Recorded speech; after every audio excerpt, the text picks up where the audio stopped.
Hi there everybody, Jason here, and it's Monday the 8th of June. It's day 81 of my Digging for Antigua project. I haven't done a video for some time, so I thought it was about time we had a look at the garden and see what had been happening in the intervening week or two. I finally realised I'd completely run out of space inside the grow zone, and you'll see that in a second, and so I've decided to build this structure here, which is a seed and seedling propagation area. These are all the seedlings that I have left, and I'm just about to plant a load more. This has been built out of Rosie and Maisie's old bunk bed.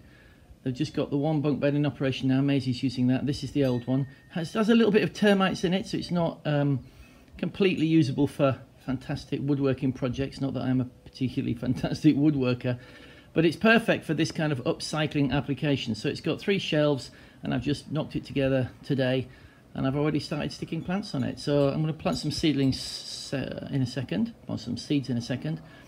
And then we're going to leave them out here so they'll get sun every day, and as soon as they come up they'll be hardened off immediately. So let's have a quick look at the garden itself. So those of you that have followed me for what is a week or so, just under 3 months, will know that this is my pumpkin patch. It's starting to get hard again to distinguish between the different plants in there, but you can see the pumpkins and the squash and the sweet potatoes, and you can see how it's completely covered that inner area. And in fact the pumpkins are escaping through the fence down here and climbing up the fence there, and I have to keep stopping them climbing out onto the road. So it's been very successful, and I'll show you some detail in a second, but the pumpkins have started to flower over the last week, as well as the squash continuing to flower. Still no flowers from the sweet potatoes, but I'm not really sure whether they do that anyway. The passion fruit is continuing to climb up and around the door frame, and as well as filling all kinds of available space on this fence between the 2 posts at this end. You can see that I've strung some strings across, and I'm trying to train the passion fruit along those strings. Similar things have happened with these 5 cucumber plants. I'll show you some detail of those now. They're still going really well, but they're growing really well.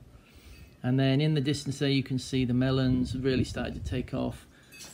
The corn have started to reach their full height, and everything else in the garden is growing pretty well.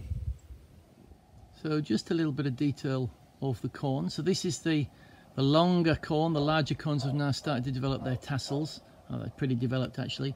These are the male flowers that produce the pollen that pollinates the silks on top of the cobs as they develop. And this is the developing cob with the silks, the female part of the plant essentially developing. You can see those silks are starting to shrivel up. Hopefully they've been pollinated by pollen from other plants other than the one that it's actually growing on.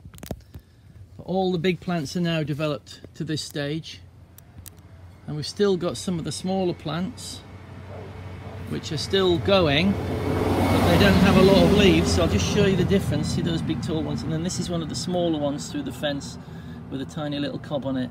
You can see not many leaves and a thin spindly stalk. I'm not sure why some developed these great big leaves and these great big plants and others didn't. I'm sure there's a reason that I am not au fait with. I also just wanted to show you a little bit of the cucumber plants growing on this side of the fence, not rather than from the inside of the garden, because you'll be able to see here how many cucumbers we've got growing. See the cucumbers are growing, hanging off this lattice structure. There are a lot of cucumbers. Everywhere you look on this plant there are little cucumbers growing. Lots of new flowers, lots of new growth. This thing is well over 6.5 foot tall now. Just having a look at this real tall one. See how tall it goes right up there. Cucumbers all the way up. Pumpkin patch from the inside. Just want to show you some of the flowers. I know some other people who've been doing these backyard gardening projects have been having trouble getting their pumpkins to flower. I think the problem is that they take a little bit longer to flower than the squash. So you can see the flowers there. The top right centre of the video. I'm just going to go and have another closer look.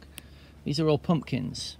So I think what happens with the pumpkins is you get male flowers, and they're very hard to spot, and they only flower for a very short space of time, and then you get these regular flowers, which are the ones that develop into the pumpkins. So hopefully some of these have been open and then they've closed again like they are now. You can see them there. Hopefully some of these will form pumpkins and that they've been fertilized. Also just a bit closer look at the squash. You can see squash still growing there, and then some new growth down here and some new squash starting to appear. These are butternuts. We ate the first one a few days ago and it was fantastic. It was like a sweet potato really, rather than a squash that I've had from supermarkets before. So it's pretty cool. So I'm looking forward to some pumpkins. I'm looking slightly into the sun here, as you can see. But I think you get a nice feeling of how much foliage there is compared to the last time I shot video in the garden, which was 2 weeks, 10 days ago, something like that. And all these plants here are essentially watermelons. So all the leaves growing on the deck are watermelons, and then these ones going up the side of this fence are cantaloupes, and there's also some tomatoes in there. So we're going to have a bit of a closer look at those. So these cantaloupes, I'm training them up this fence. I've strung some strings across and then some strings down, so I'm training them to go up there. The idea being that I can plant cantaloupe and watermelon in the same space where normally you wouldn't be able to. So the idea is the cantaloupes are going to grow vertically and the watermelons horizontally. Now if we look down in here, that is a little cantaloupe which is about 2.5 inches long. And there are lots of smaller ones, but that's the biggest one we've got so far. So it is working. All these leaves here, these smaller, finer, kind of like oak leaf shaped leaves, are the watermelons. The big round leaves are the cantaloupes. And then in there I've also got this plant here, which is a tomato. These are just regular tomatoes, unlike the cherry tomatoes in my Greek salad bed. Again, lots of flowers on all these plants. I'll see if I can show you some watermelons close. So in the middle of the screen there is a tiny little baby watermelon. I'm just going to put my finger in there to give it a little bit of scale. You see, it's only as big as your fingernail. And that stalk that's curling around the main branch, you see how hairy these plants are. In fact, I have a little bit of an allergy to them. If I brush up against them too much, I tend to get a bit of a reaction. But we got lots of these little watermelons, but they only seem to go so far and then they seem to fail. So I don't know whether we've got some kind of disease thing going on, but there aren't any bigger than this at the moment. Here, right at the end of the garden, a little bit of detail of some of the two zucchini plants I managed to grow from seed. You can see the yellow zucchinis there forming quite nicely, and new flowers. It's not huge at the moment, but it's growing very well. Then in this same bed, I've got a few seeds that I need, and seedlings I need to put in this blank area here, about 6 square foot I haven't filled. Here we can see the beets. This is sugar snap peas, regular peas, and then these are beans. Then we've got a couple of cabbages. It's kind of rush hour, so there's a lot of traffic at the moment. Then we've got a couple of eggplants, and then some lady's fingers, bindi, or okra as they call it here. The running spinach is doing all kinds of contortions as I try and feed it back through the fence and trying to keep it contained. It's doing very well. We've eaten some of it and it's really good. Radishes down here doing really good. These are really, some of these are ready to go. You can see the big radishes inside. These are various different peppers. Some of these are doing really well. These some peppers in here. Spicy peppers. Not really sure what variety they are. I've labelled them all up, but I don't really know what the labels mean. The kale's doing really well. More peppers. And then the Greek salad bed over here with cherry tomatoes and peppers. There's quite a few tomatoes here, although they're all still green or yellowy colour. There is tomatoes and flowers going on inside. And down in there there's the lettuce. The lettuce is still doing well, even though it's completely formed. It's got tomatoes all over the place. There's some more lettuce down there. And then these peppers in the Greek salad bed are starting to form nice big fruits on them.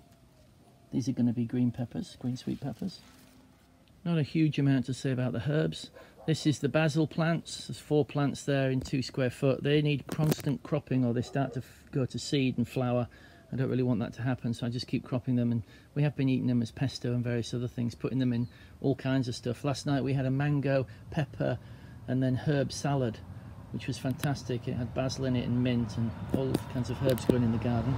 There's the garlic, rosemary, cars going past, oregano, thyme, parsley, some onions, dill, coriander, all doing very well. And we started to crop these things more or less continuously, so we're using all this in our cooking these days. Coloured one. This is the mint that I took out of the herb patch because my mum said it would go crazy and overtake everything else. And you can see inside this pot it has gone crazy and overtaken the whole pot. So that was a good decision. And just a very quick long view.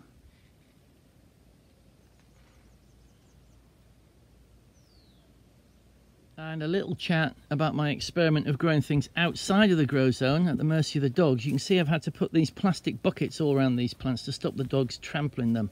The papaya is going really, really well. The one I got from the garden centre, or the people most recently died more or less within the first week we had it. You see here, these were the three plants of the orange variety of sweet potatoes. You can see how trampled they are, because the dogs just decided to start ignoring them and trampling all over them. So the plants are still alive, but they're just not doing very well. These ones, a little bit further away from the corner of the garden, so they haven't been as trampled, but I've kind of had to fence them all off because they're now starting to get the treatment by the dogs. So you can't trust dogs.